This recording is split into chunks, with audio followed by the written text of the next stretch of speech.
Nerd. Remakes and reboots. That seems to be Hollywood's go-to here lately. I'm Josh, that nerdy rabbit, and I'm here to discuss whether this is a good thing or a bad thing. And I want you to...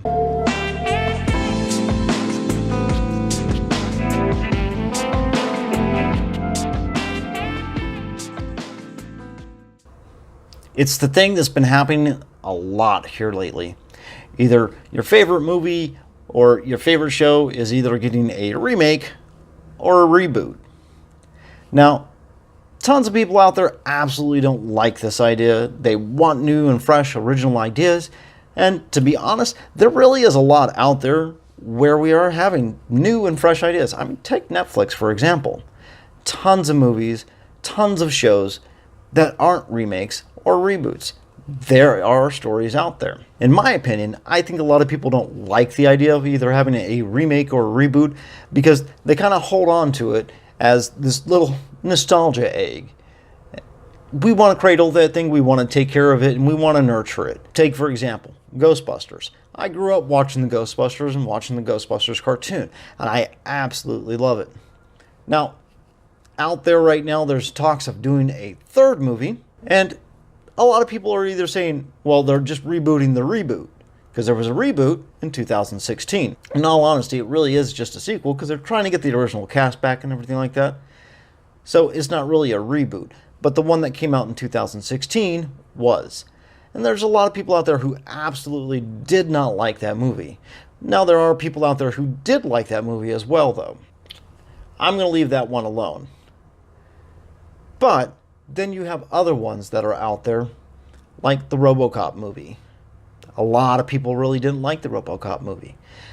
Why? Because it took the original story and kind of altered it in its own little way, and it just wasn't as good. The script wasn't as good, the action wasn't as good, and it seemed like they were really trying to just push a narrative.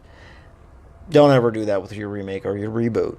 But then you have other movies that are out there that people just don't even know are remakes or reboots. Take Suspiria, for example, which I did a review on recently.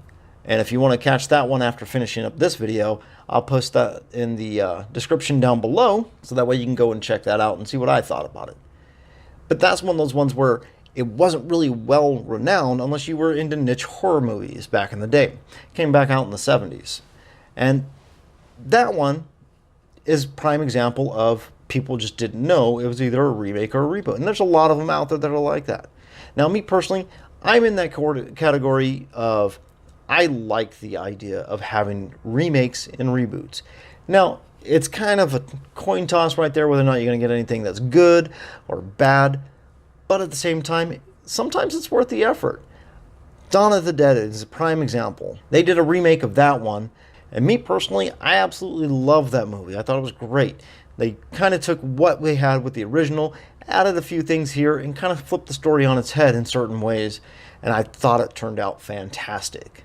But then you have something else, again, going to the bad side of things, Nightmare on Elm Street. There was a 2010 remake for that one, and a lot of people really didn't like it. Now me, I found that one interesting. I really love Jackie Earle Haley as an actor. He's great, he's fantastic. But a lot of people didn't like the fact that they took the script and kind of just redid the whole entire thing, almost shot for shot in certain ways, and then deviated in other ways, and then they didn't like the makeup that he had on. Again, I found it interesting.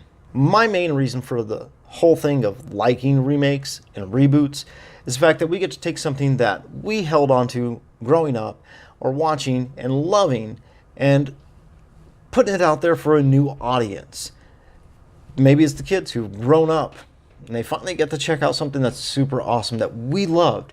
And for them, maybe the dialogue for back then was just cheesy or it was hammy and we're going to have an updated script. Or maybe the effects weren't all that great, but we sat and dealt with it because that's what we had at the time.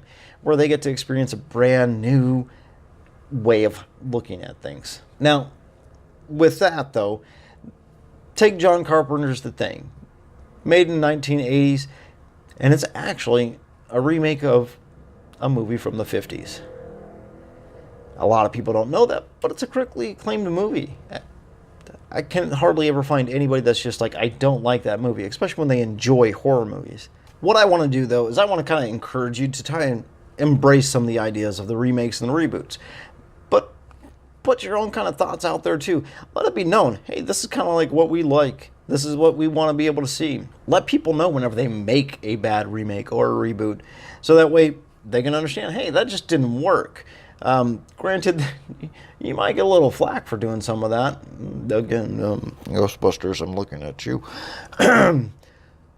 But at the same time, you might be able to actually get your word out there and show them, we're interested in this, but we just want it done right. If you made it all the way to the end of the video, I very, very much appreciate it. You're a wonderful, wonderful person. What I can say, though, is that this is going to be like the first one of a Talk Nerdy to Me kind of segment, and I'll be doing different subjects for each one of them. So look forward to that, and look forward to having a playlist for that, to be able to kind of run through them and kind of get some extra thoughts on other things that are out there in the nerd culture kind of way. If you like the video, go ahead and hit the like button, hit that subscribe button, share the video with anybody that you think might find it interesting, even if they want to come back at the comments and argue with me on some of the stuff that I had to say. Even if you want to argue with some of the stuff I had to say, put it down in the comments down below. I'll be happy to discuss it with you. With that, though, I'll see you guys in the next video.